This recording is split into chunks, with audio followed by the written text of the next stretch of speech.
Tyler Algier is apparently your start of the week. Tell us why you love Tyler Algier this week.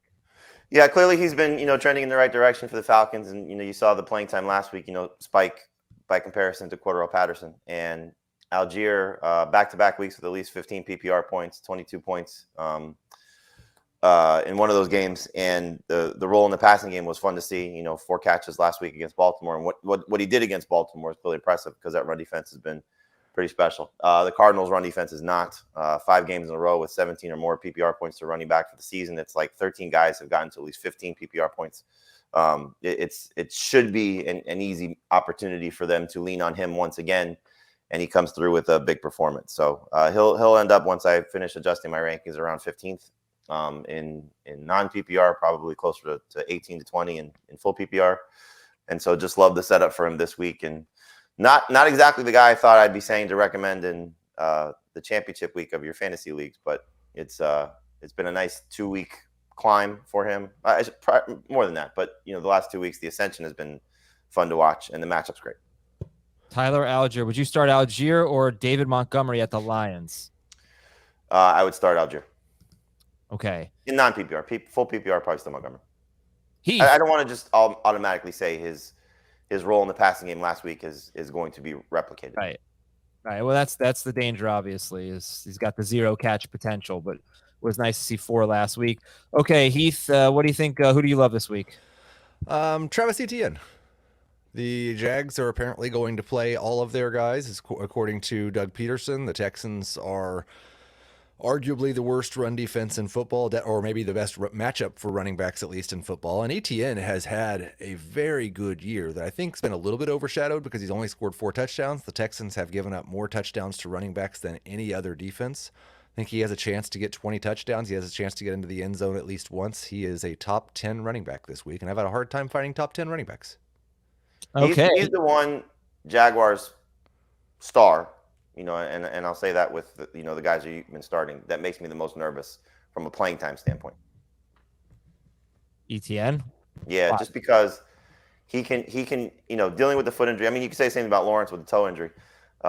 If they have any semblance of a lead going into, fourth quarter and he hasn't done anything by that point, they could clearly pull. I'm with you. I mean, he's a top 10 running back for me as well, but he's the one that just I feel the most nervous about him.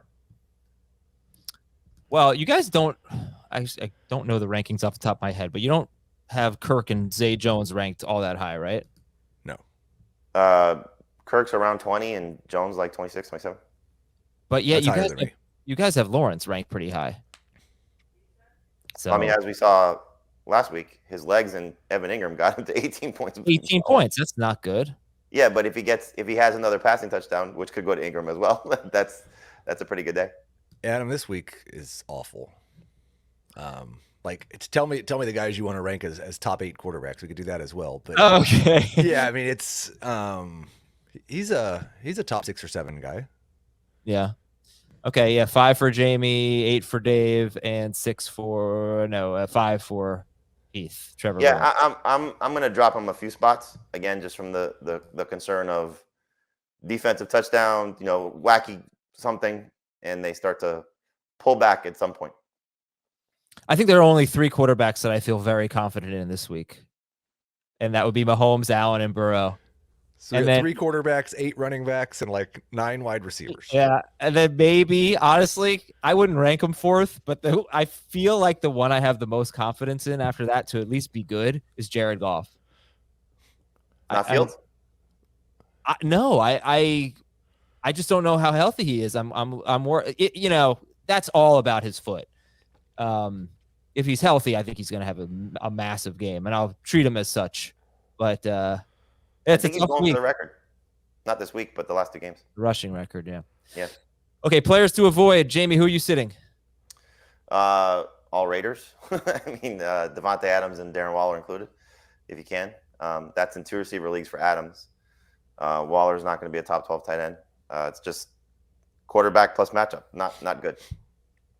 And Heath? I think DeAndre Swift.